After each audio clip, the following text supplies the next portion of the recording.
Welcome to the Cyber Call, the podcast by Ride of Boom for managed service providers looking to stay ahead in an ever-changing world of cybersecurity. Each week, we dive into the latest threats, trends, and real-world strategies to help MSPs protect their clients and grow their businesses. Let's build a safer, stronger community together. All right. Happy Monday to you all, and I hope you all had a great weekend. Welcome to the Cyber Call, almost through March, almost the first quarter of 2026 as we fly through yet another year. Good to see all of you. As always, before we get into today's convo, we'll do a touch of banter, and then we'll introduce everybody. Chip, I read this morning, although I think the article came out a few days ago in Financial Times, that OpenAI has said they will double their workforce from 4,000 to 8,000 by the end of this year. And I wanted to get your thoughts because, on one hand, there's this concern about jobs being eliminated through AI. And I think, like any technology boom we've ever seen, and whether it's an industrial revolution, agricultural revolution, et cetera, there's jobs that are eliminated that can be and should be eliminated because it's redundant work and it can be done better at scale. And then, everybody fear mongers like the days of RMM that, oh my gosh, this is the end of managed IT providers. And yet we had the biggest boom for the last 20 years. What are your thoughts here on this? When you look at a company doubling in capacity, granted they're in the AI business and one of the largest, if not the, but do you think this is another one where the fear that all these jobs is going to be eliminated is maybe a little bit overdone, or will this time be different? I think this time will be different in some respects, but in the big arc of history, I don't think it's going to be any different at all. It's funny, I was asked this same question on a podcast, totally unrelated to anything AI. It was actually a compliance podcast with another group, and somebody asked this question at the end, and I said, I really am not an AI doomer at all. I think we don't have any idea what kind of job skills and replacements are going to be there for people. Coding is already dead the way it used to be. I mean, any computer science major, or even better, self-taught coder, if they haven't started leveling up on AI skills, they're going to, and they're going to use, the AI is no longer a coding assistant. Claude Code for Liron and his team is not a coding assistant. It's the primary coder. You're the assistant, and you're the architect and the engineer. That's just a change in how you do your job and makes people more productive. Jensen Hang over the weekend, I saw an interview with him where he was talking about, hey, look, if I have a $500,000 a year expert coder, and he is not spending $250,000 a year in token use, something's wrong. Then he's not as productive as he should be. Obviously, you're going to see a big upsurge in requirements for trade skills again as we build out like crazy. I mean, I think that anybody who's following the news sees those numbers. If Elon Musk has his way, his dream about where robotics go, humanoid robotics being able to replace a lot of manual work, I still don't think that creates an economy where people have no value and no use. I think it just changes it. I'm just not an AI doomer in this respect. I don't think we wind up all sitting around, living on welfare, trying to figure out what to do. That's just not how human beings are, unless they want to be. So, well, I predict, Chip, there's just going to be an absolute boom in governance, and we're just going to have all these people that we never had hired before. But obviously, that's a joke. Liron, you're doing it day in and day out, scaling faster than ever. And you're saying you're doing the work, at magnitudes of scale with using AI, but you obviously put guardrails around it. One of the big things we're going to talk about today, but do you see potential hiring in those other areas like architecture, QA, security around AI? Again, not the, or are you like, man, if you're in software coding, it is doom and gloom. What are your thoughts here? I think that organizations are simply going to expect higher output, right? There's never a shortage of work. And so the way that I look at it is I use a multiplier on engineers, where before they were all kind of 1x.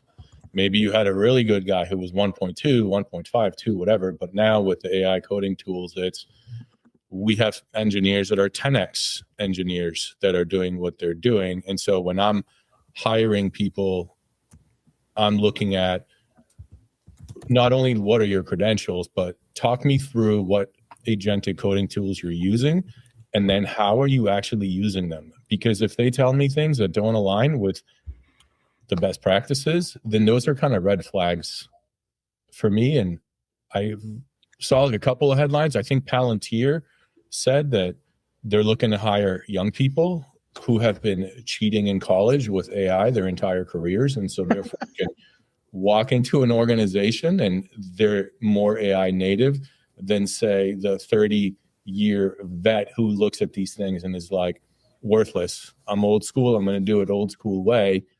New school guy could come in and triple the output of the old school person who's not embracing the tools. So one more follow-up to that, Liron. Does it make you, obviously, if I'm hearing you correctly, two-part question. Your interview process is much different for software, what you ask, what you're looking for.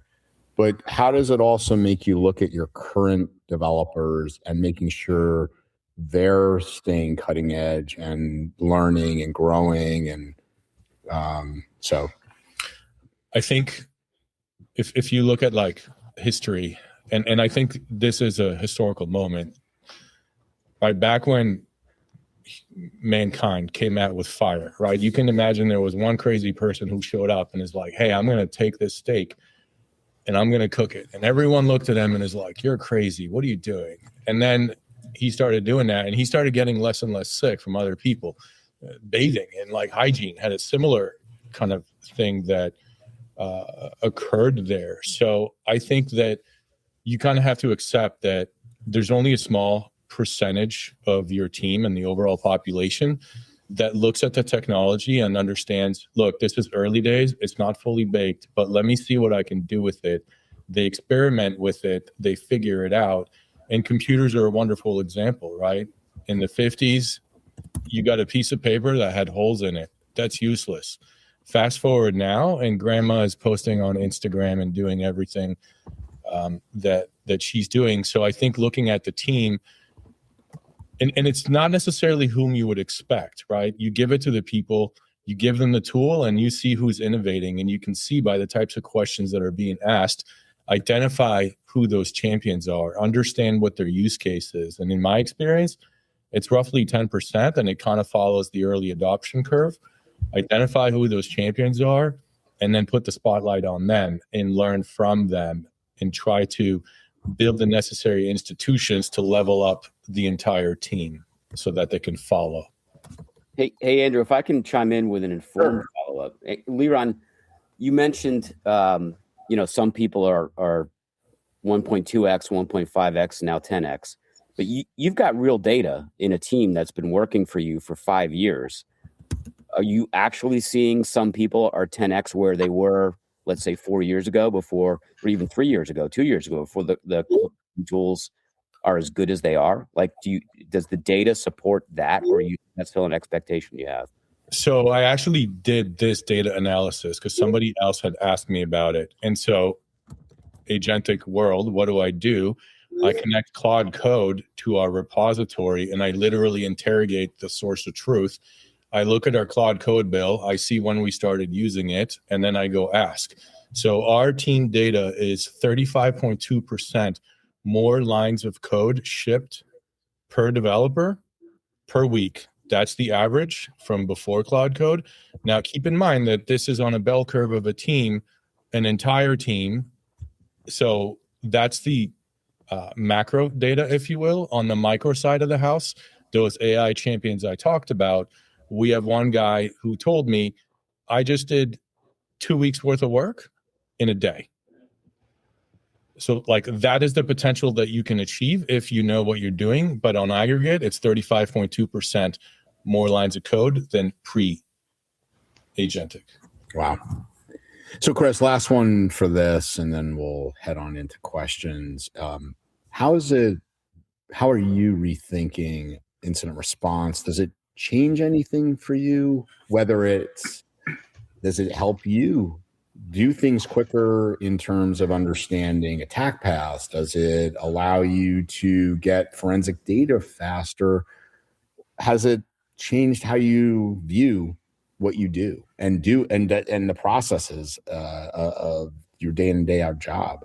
Yeah. So the short answer is yes. I think the ability, and you're starting to see more solutions and things, and people come up with ways to do things quicker from an IR perspective. The forensic side is kind of an interesting one, right? Because when you do forensics and you provide whatever findings out of that forensics, it's got to hold up in court, right? I mean, most of the time it doesn't go to court, but you always have to write it and develop it knowing that it has that opportunity to go to court and that it's legally defensible. So that's kind of, you still have the human beings involved in reviewing that type of stuff and coming to any kind of conclusions. But I think from an IR perspective, where it gets a little bit challenging is forensic evidence is a challenge, because there's a lot of people who just don't know, like, where are these things being logged? Where are they being logged? Can I get to them?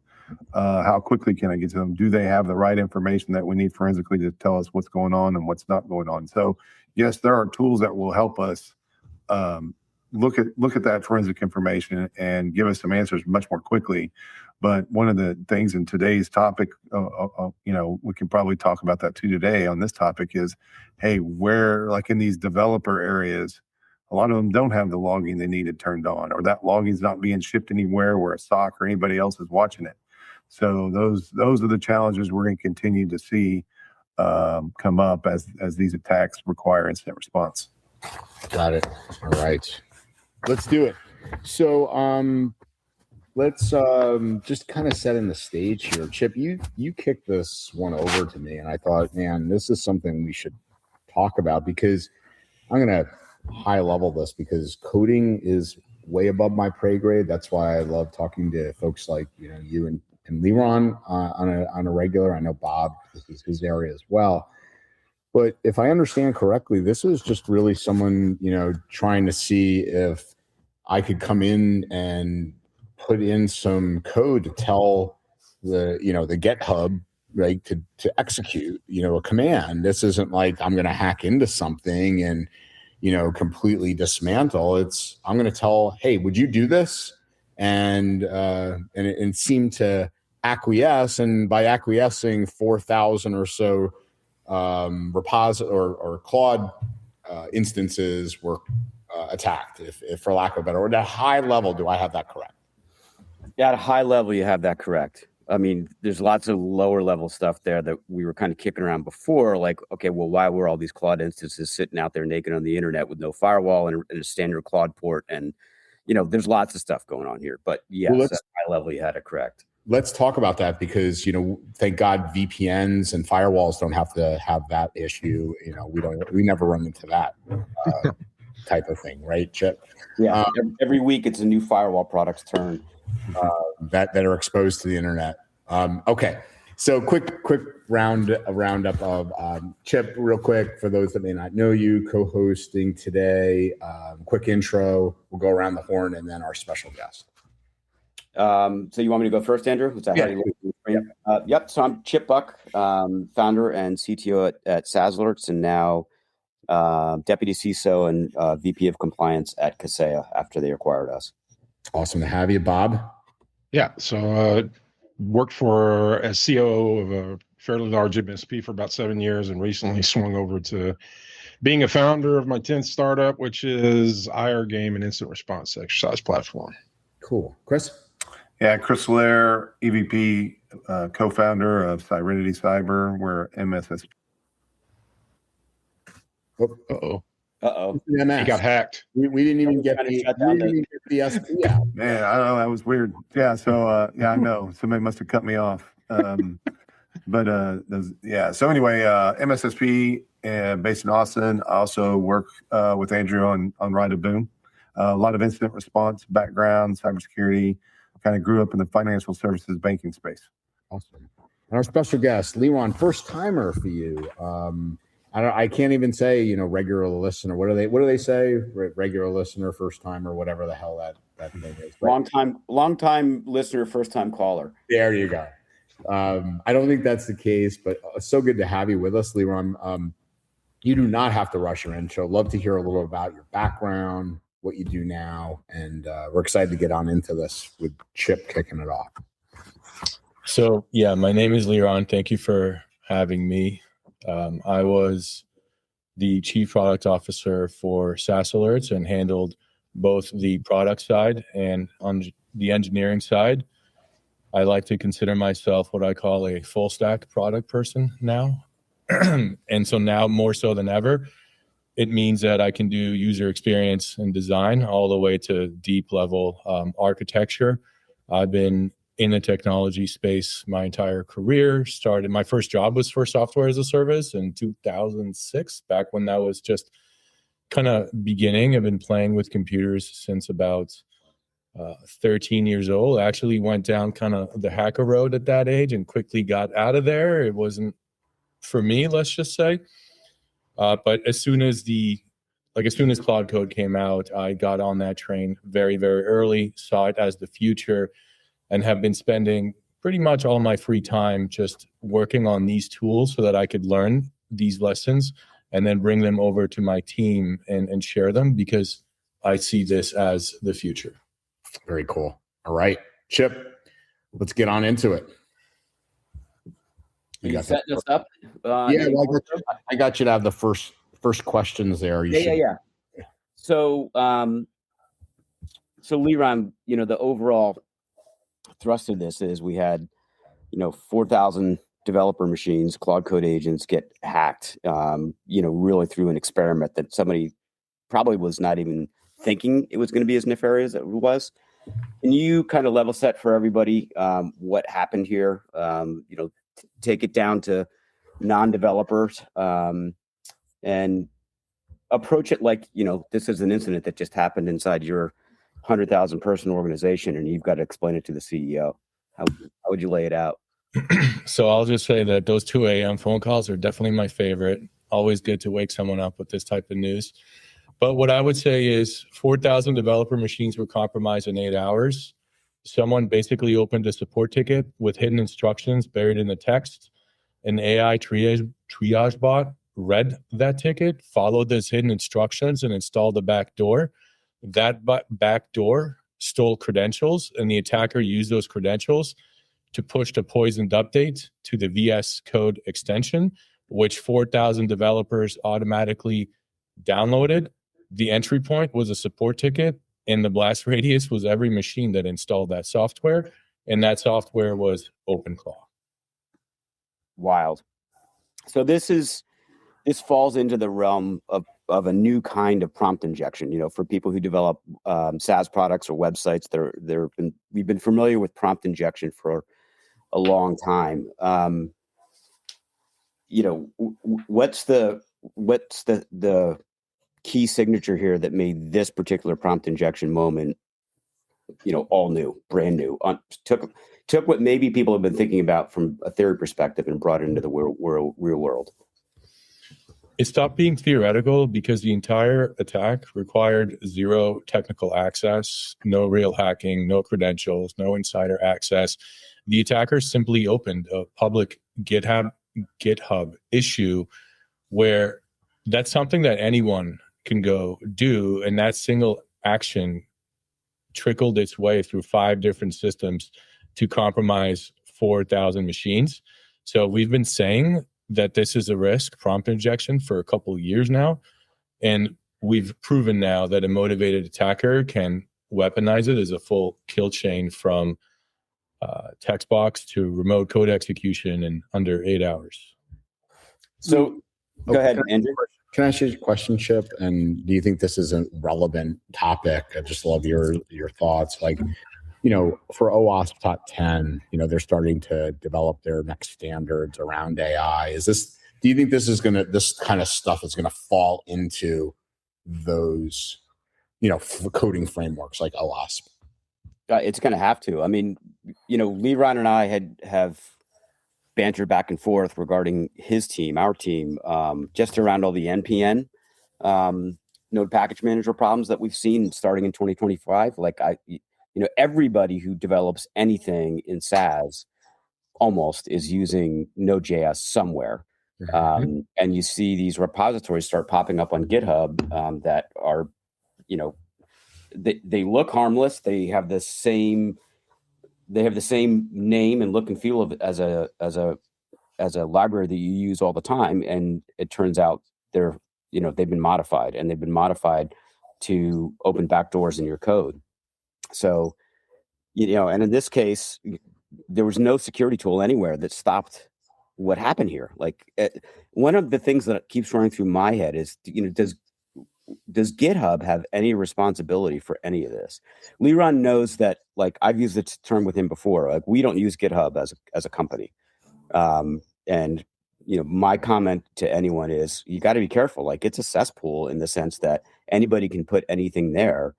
And if you're not developing security tools to look at what's coming out of it, what are you doing? But at what point does GitHub have a responsibility, or does it, to begin pre-scanning, what kind of projects people are putting up there in GitHub, what the code is going to do? And I don't know the answer to that question, but Leron, that's one for you.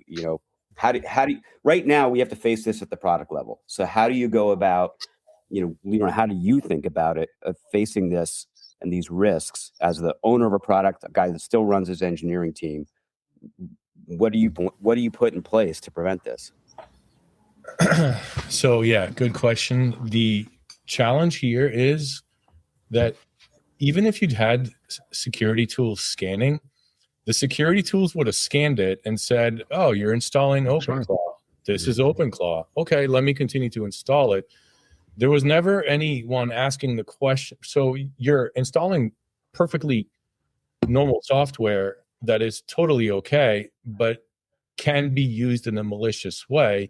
And the fundamental issue here is kind of twofold. One is this company had a process in place that allowed somebody to open a GitHub issue, and then an AI agent just goes and figures it out and then like gets that code to production fairly quickly. And so those hidden instructions said, go install OpenClaw. There was never a human or anyone at any point in time that said, should we actually be installing this tool at this point in time? So I think that, like, what do you do when the existing tools can't see the threat? You go back to the first principles. And after researching this, I actually started building a tool for our team that does three things. One is it maintains a whitelist of pre-approved packages. And if it's not on the list, it doesn't get installed.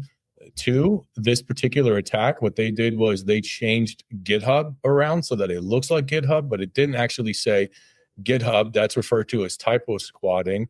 And so we will look for misspellings using an algorithm to check for that.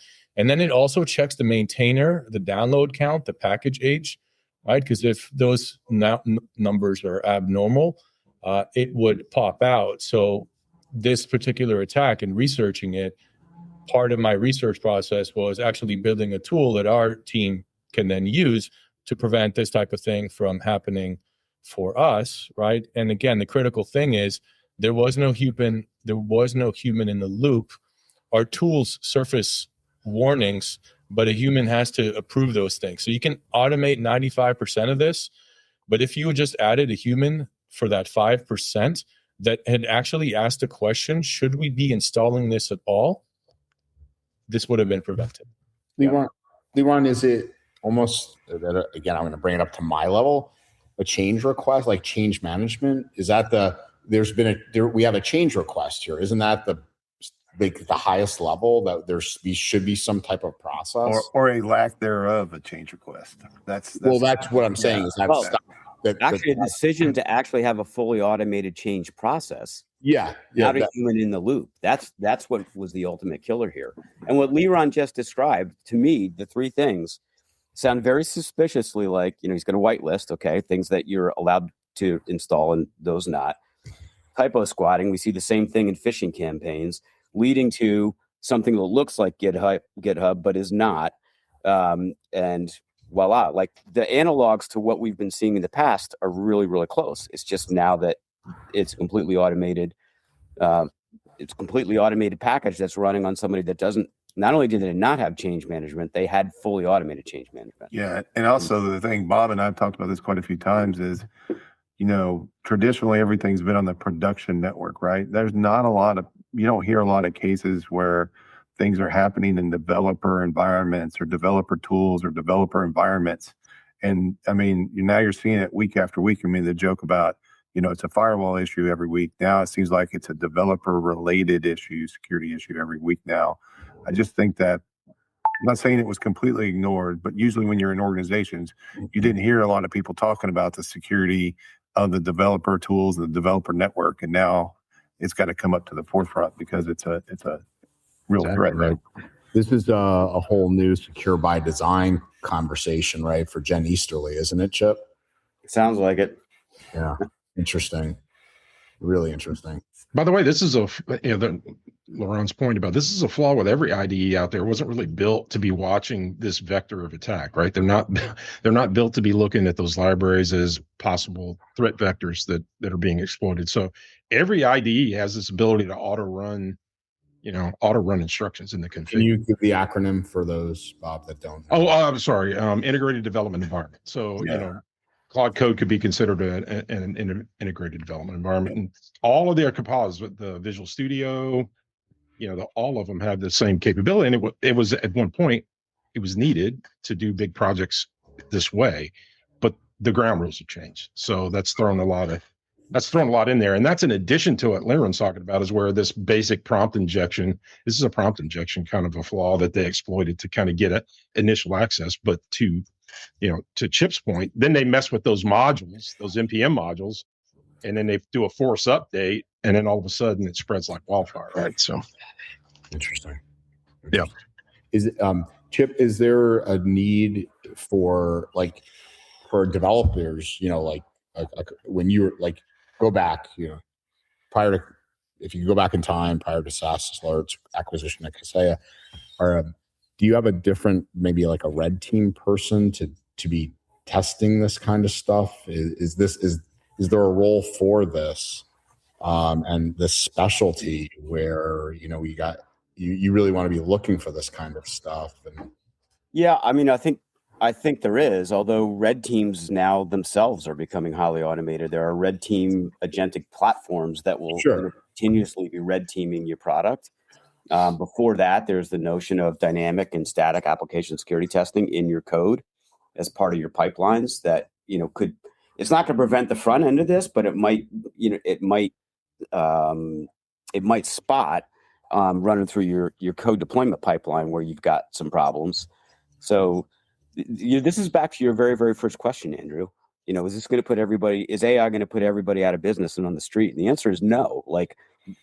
This is a prime example. The battle between malicious actors and even innocent mistakes that can be malicious, and people who are trying to protect their products and the public and everybody else from the consequences of it, that's only going to escalate. So so that answers, kind of both questions at once. Yeah, I think there's roles that develop here for people. Does it make, Leron, are you looking at different tools because of this? I'm looking to build my own tool so that anytime somebody goes in there and says, install this, it kicks off my custom tool that looks at it and scans it and is specifically designed to prevent this type of attack. I just meant different types of, attacking tools and things like that, automated tools for, looking at, attacking your code. Does it make you think about those things more?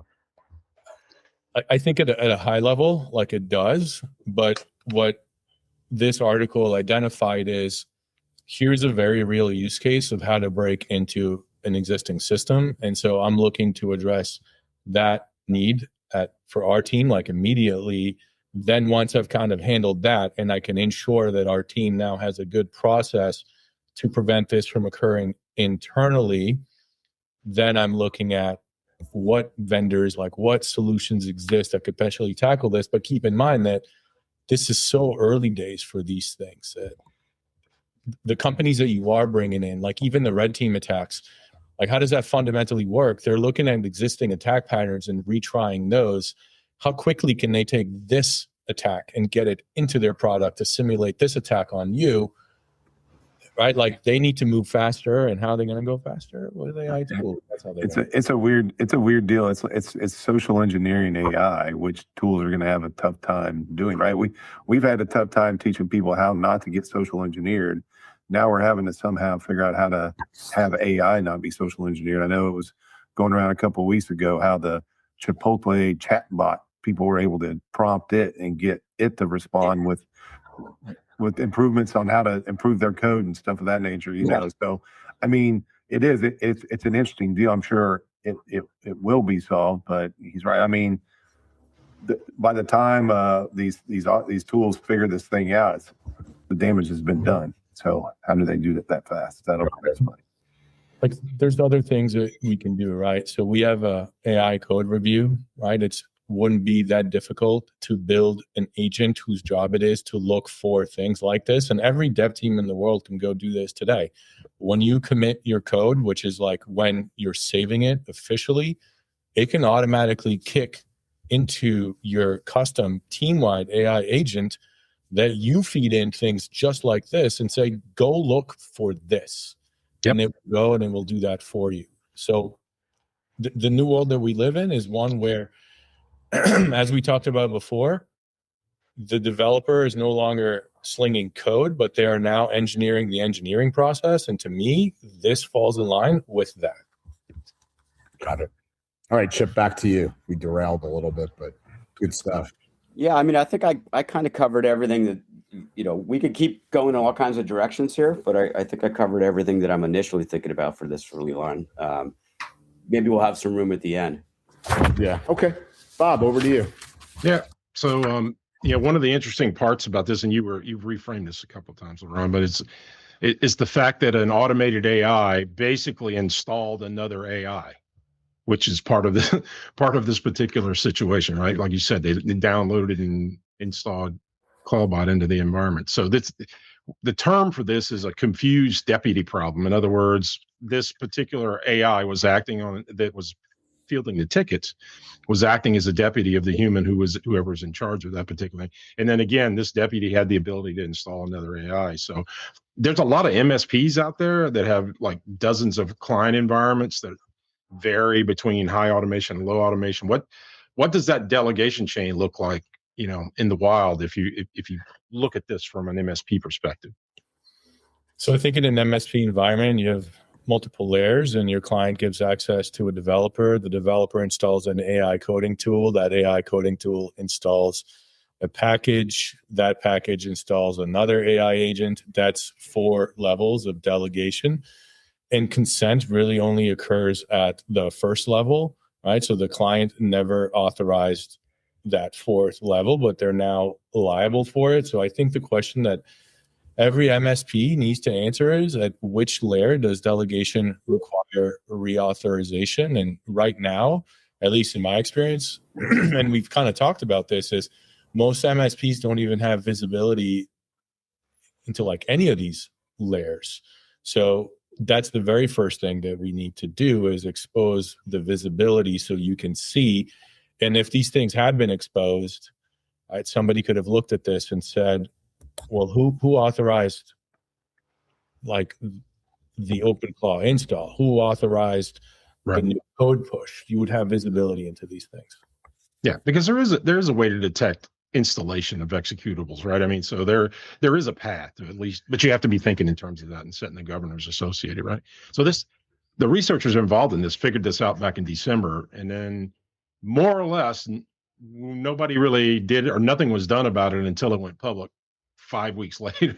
5 weeks later, and then it took them 30 minutes to hit it and get it patched and fixed. So what does that tell us about the whole industry, how the industry's treating vulnerabilities when they are actually reported versus when they actually catch fire, right? Because this was reported in plenty of time for this patch to be put in place to save a lot of pain. What does that tell us about it?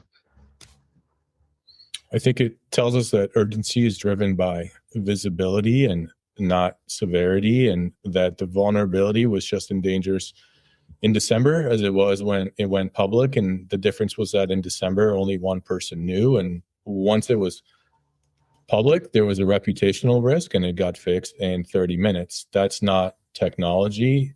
That's an incentive issue. And until disclosure SLAs are contractual and not just best practices, I think that pattern is going to repeat. Yeah, I personally, anybody, and of course, Chip knows infinite about this, right? But I mean, there's so many vulnerabilities that are coming all the time. At some point, you're picking between which criticals you need to go handle next, right? And it's not necessarily something that you can automate fully, right? You have to at least have somebody at the helm to kind of, set some type of priorities based off of whatever the institution or the group or the enterprise's philosophy is related to that. So I think it's easy to get drowned out. And then we wind up only fixing the squeaky wheel. So I kind of now in this AI stuff, sometimes instead of one vulnerability or one announcement, you'll get like 20. Yeah, it used to be get one every once in a while. Now you're getting 20 kind of related to one thing. So this is a real DevOps problem that DevSecOps problem that you've just identified. Right. Inside baseball, again, knowing Leaderon as well as I do, he's grown his team from supporting one product to supporting 3, with very, very limited headcount increase. But what we have had to increase, and we have to increase again, is DevSecOps, because the amount of vulnerabilities that are coming over the transom for every day, using the monitoring tools that we do, I'm sure others do, increases that volume. And Bob, you hit the nail on the head. You'll come across and you're looking at a triage screen, and you've got 4 highs, a half a dozen, or 4 criticals, a half dozen highs, and a dozen medium patches that you need to implement. Whereas even a year ago, it wasn't moving this fast, and you'd expect to see a new critical once a month or something. And now you're dealing with a much, much higher frequency, and it's a risk, and teams really have to pay attention to it and step up on the DevOps side. And there aren't tools that automate those deployments. No. I mean, they can help, but there's nothing there's no push button easy here. Well, Larry pointed it out, right? I mean, we're in the early days, so it's the Wild West right now. And, instead of having a zone defense like we have on more mature attack vectors and things, we're man-to-man on this right now, because this is happening to us all personally, individually, and there's no greater tools, like we said, tools in the system to kind of handle it. And I don't even know how you advocate building a tool when it may not work in 15 minutes when the technology changes. That's the damn problem, right? So to your point about losing track of, losing people or I don't see it either, because like I said, we're going to have to go man to man. You're going to have to kind of people who can gen these tools in a really quick matter, just to kind of, just like Liam's doing, to put that enterprise, on a safer track. And you're not going to be able to depend on that being good forever. You're going to have to adjust it along the way. So I'm in agreement with you. I think that does fold back into, we're moving the labor around. We're not going to get rid of it. We're just going to wind up moving the labor around. So all of this is 100%. I'm in agreement. So Liam, and by the way, this is one of my pet peeves, is the fact that we've got people who leave these long-lived tokens. In other words, given the authorization to not only humans, but inhuman actors in this case, when you're talking about agents, that sort of deal, that, that's sort of a proliferation across the whole environment. So how should MSPs, who are actually trying to manage the relationships with their customers and understand how that works, how should they be working to kind of improve the non-human identity management process so that you don't leave these tokens for these, for these units the same or static for really long periods of times? So in this case, right, what's interesting is they're rotating the wrong token. Right. Right. That's not swing and a miss. You're right. Yeah, I get you. Yeah, like it's not necessarily a skill problem, right? You're moving fast. There's all this pressure under you. Now that this thing went public, the CEO is like, you need to fix this right now. So you're under pressure. There's an active incident. Mistakes happen. Mistakes happen. But what's not acceptable is not verifying, and verification never occurred. And the fix is pretty simple. After you rotate the key, you verify that the old one is dead. And if it still works and you rotated the wrong one, validation is fairly quick. And the lesson here is not to hire better people, but it's to have a run book that includes this level of validation so that when someone Right. says, hey, this is fixed, part of that definition of done includes I tested it and the old token is in fact dead here.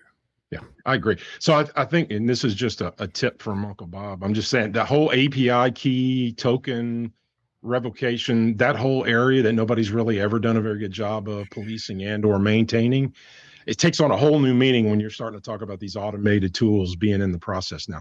You're not going to be able to statically put that out there and leave it. You're going to have a management system that helps you deal with exactly what you're talking about, so that, hey, I need to rotate this token or this API key, then I want to do it, then I'm going to run a test against it, then I'm going to get a validation. And then the human says, okay, I looked at all that data.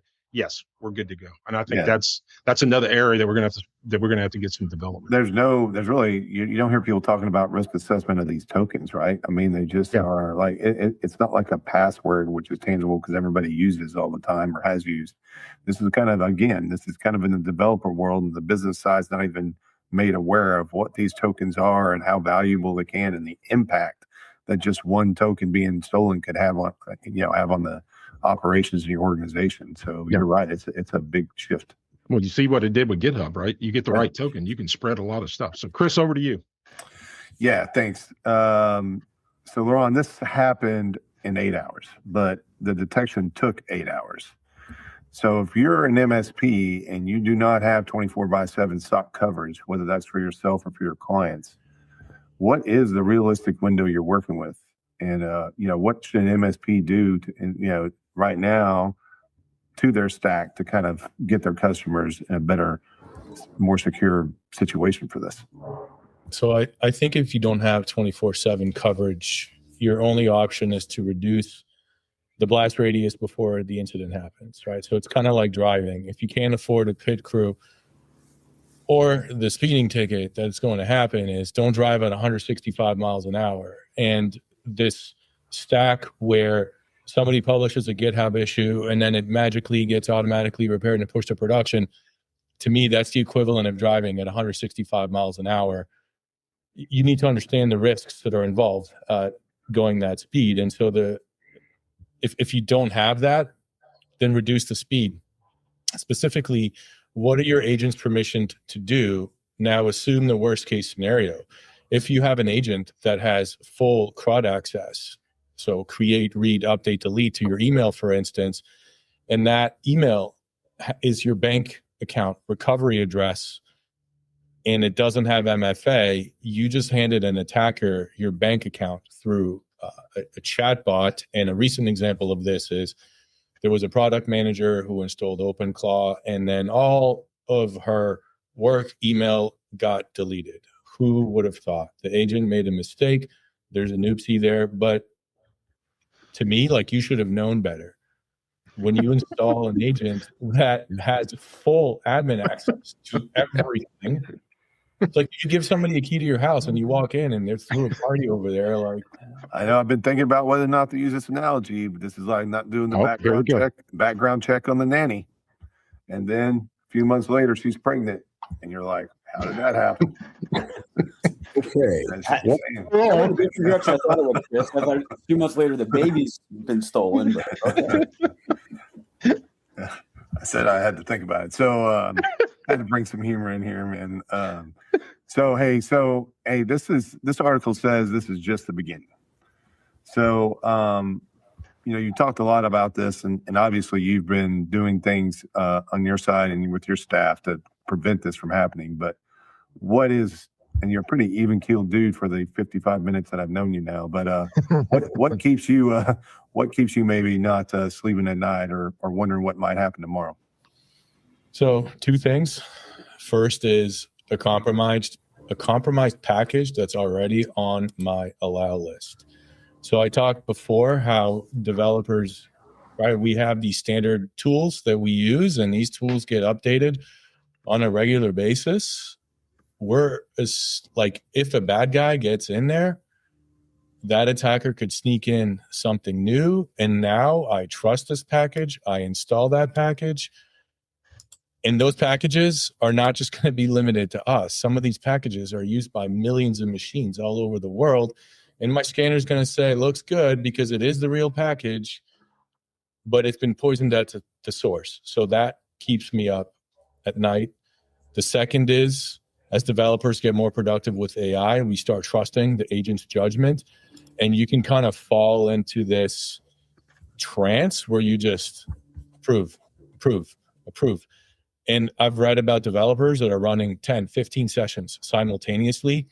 The cognitive load of keeping track of it's like having 15 junior developers and then checking in on each one of them every single time. And they each have a question for you about what it is that you're looking to do. If you can't context switch and process all that information very, very quickly in terms of you're approved, wait, why do you need permission to do this? That's another thing, right? As developers get more and more pressure, like, hey, you need to be a 10x developer, a 100x developer. How do you do that? You do that by running 10 agents at the exact same time. And if you're not careful, you're going to end up just pressing enter, and you could potentially introduce mistakes. Yeah, that's exactly right. And then by doing that, you've also told the agent, hey, they're fine for going ahead and proceeding. Then the agent might say, okay, well, going forward, I might assume this is the same thing. So that's the danger. I completely agree. So, hey, if you're an MSP leader, and we have a lot of them on right now, and a lot of them that are going to watch this after the fact, and they have clients that have developers, or maybe they have third parties that are doing development on their behalf using AI coding tools with extensions, GitHub Pilot, Cursor, all those things. If you were to give them some advice for the things that they need to do by the end of today, or if they're a little slow, by the end of the week, what advice would you give them? I would say audit the tools that the developers are using, the extensions, list them all, and then for each one, understand what can it install and what credentials does it have access to. The second thing is, as we've talked about before, it used to be that to secure yourself, you have to think about what humans have access to. You now have to shift. You now have to think about what humans have access to and what the agents have access to, and inventory every non-human credential in the environment, API keys, service tokens, secrets, get those into a secret manager, and then prioritize which tokens have the highest blast radius. An NPM publish token, a cloud admin key, a payment processor secret. These can move, as Bob was saying, move to a short-lived credential first. It's a pain to deal with as a developer because, right, you can set the key one time, set it and forget it, and now you're good to go. You don't have to deal with this ever. If you put these short-lived tokens in place, your production application could stop working one day because you'd never set yourself a reminder to go in and to fix it. So it takes a mature engineering organization to get to that point. You don't have to do this overnight, but you need to know what's out there and rank them by damage potential.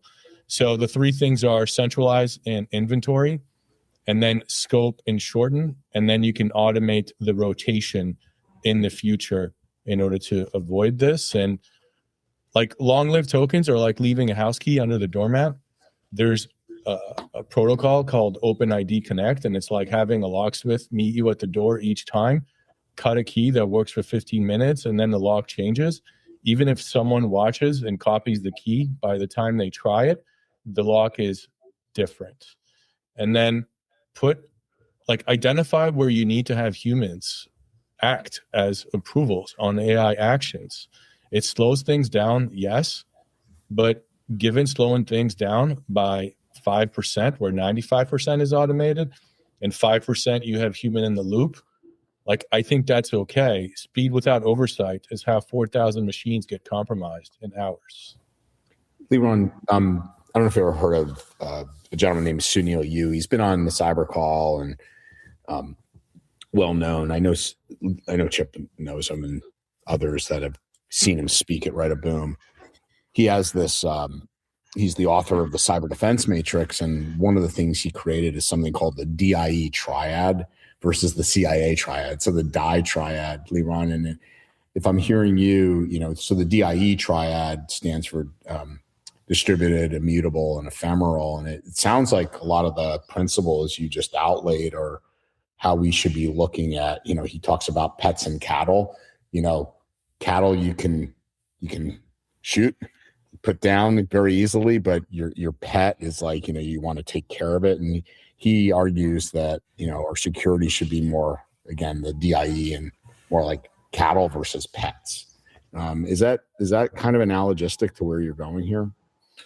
It is, but just remember that, right, to develop a mature farming operation, you need to have a lot of infrastructure in place to kind of do all of this. So in order to get to a point where you can do automated rotations, to me, like, that's the answer long term. We also have to recognize that it creates a holy grail sort of weak point where if somebody got into that, now you're in serious trouble. But security really, it's a game of layers. And so you protect that layer the most.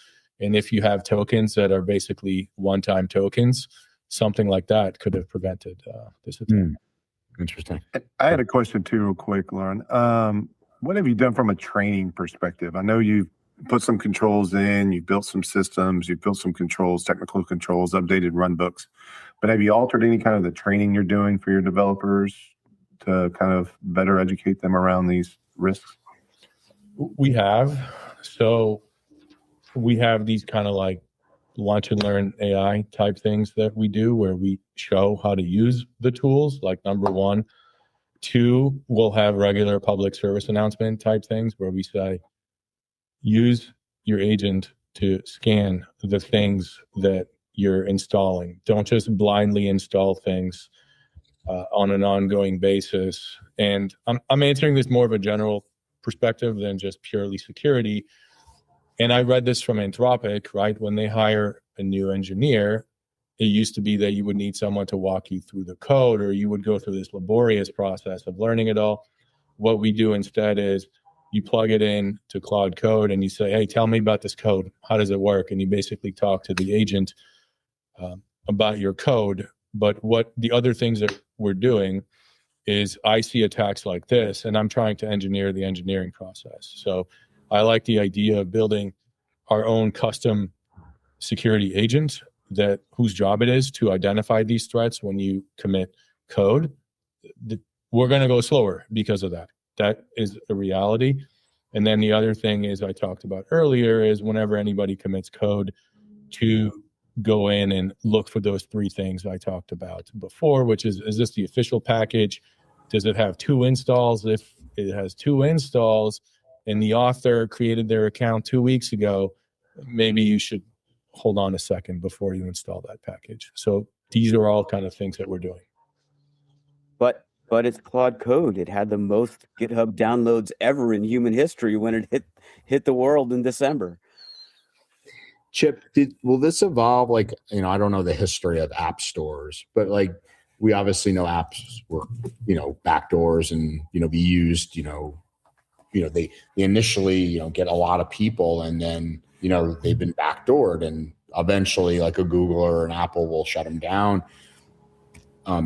And it probably took them a while to get their security, protocols in place. And, they still run into this. Is this analogistic at all here in terms of the evolution of, again, a GitHub or these other code repositories? I think it is. It's funny. I've had this thread running in my brain since really last week when I sent you this, and it even started a little bit before that around Node Packet Manager, NPM packets, and it made me start thinking about open source in general, and then it made me start thinking about, all right, well, how would you solve this? Knowing that you have expert AI agents that can really create anything. And so, Bob, maybe I'll direct this at you. You're a developer too. You look a little older, but somewhere in between my age and Leron's. Like it actually occurred to me that I could use Claude Code to write a SaaS app from scratch using C or Ada or some relatively obscure language that's all very low level that we would never do because you'd have to hand code all the HTML that you need inside of it for all your functions. But like we take this to a place when we actually walk away from open source because you just don't know how you can trust it. I mean, so much of anything that runs in a browser is built on open source technologies. And my big concern is like, does this kind of motion ultimately kill the open source community? Well, I think it's gonna give you options, right? Because that we never had before. To your point, it's not like we could go and whip out a new library ourselves when, like you said, like a Node.js package of one type or another, or module. Now you actually could, right? You could bring it in and say, hey, I want to rewrite this and I want to include these things in it so it does this for me, but it needs to follow the same inputs and outputs that this particular library has, and I can use it interchangeably, and literally you can get a result, right? So to your point, I think in the end, it's going to be someone's going to come up with a novel way of solving a particular problem, and then people are going to be able to say, yeah, I love that, but I want to incorporate it into my code base that I know exactly what the hell's doing everything, instead of, I'm delegating my authority by pulling libraries from somewhere else. I think it opens the door to that possibility, which we would have never done before. And I to your point, but doesn't that ultimately just close the open source system? I mean, open source relies on people participating. Hey, I'm a great developer and I use this node package, or I use this front end framework, and I'm going to contribute to it. If everyone's taking what that first guy does and then he's forking it for his own purposes to make it more secure.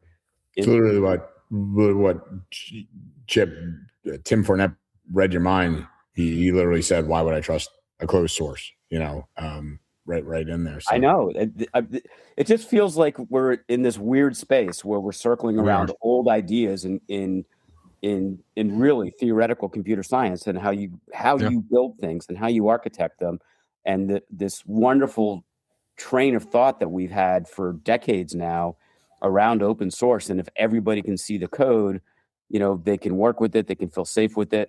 Both black hats and white hats working their way through that. It's all out in the open. Like, that's the point. I just wonder if this kills the goose that laid the golden egg. Yeah, interesting. So I know we have 3 minutes left here. I'm just, we week in and week out, maybe I'll just, pose this collectively first to you, Chip.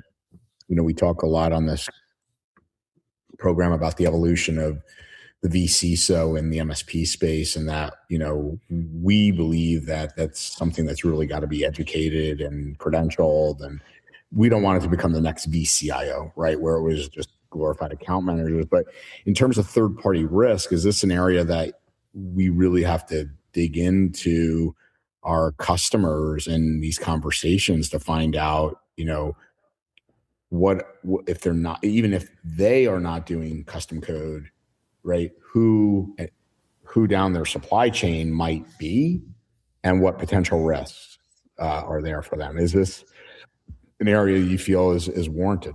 Yeah, 100%. MSPs, we talk a lot about how MSPs should be doing at least annual reviews, security reviews with the customers and looking at the whole environments. It should be a consultative sale. It's not anymore about, just slapping on some tools, doing some RMM monitoring and moving on. It's always been a highly volatile, fast-paced environment from a security perspective. And in the last, certainly 18 months, really the last year, it's gotten 10x'd. Mm-hmm. So, there's something else, I think, Andrew, beyond just their supply chain. What are their vendors doing? What are their employees doing? You can't read anything in social media. If you're Facebook, X, whatever it is you follow, your feed's always going to have stuff about how you've got to be integrating AI into your work, or you're going to fall behind. There's a lot of the doom predictions that I don't agree with. I think most of this panel doesn't agree with, but consumers of that information, who are often knowledge workers, are bombarded with it all the time. So it's not just Claude Code or OpenClaw. It's just, are people bringing their chatbots to work? And what information are they sharing about your business through the chatbot? How many MSPs have like a standardized AI usage policy that they give to their customers to say, you better start here, at least start here, and move on from that? I mean, I think our customers in the MSP world are mostly small businesses, and they tend to lag behind thinking about how to lock it down. And I think we really need to start pushing those conversations.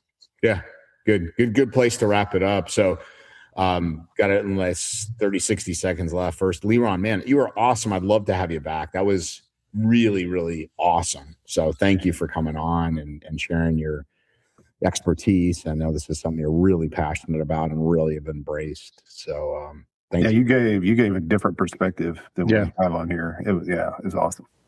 Yeah. Thank you for having me.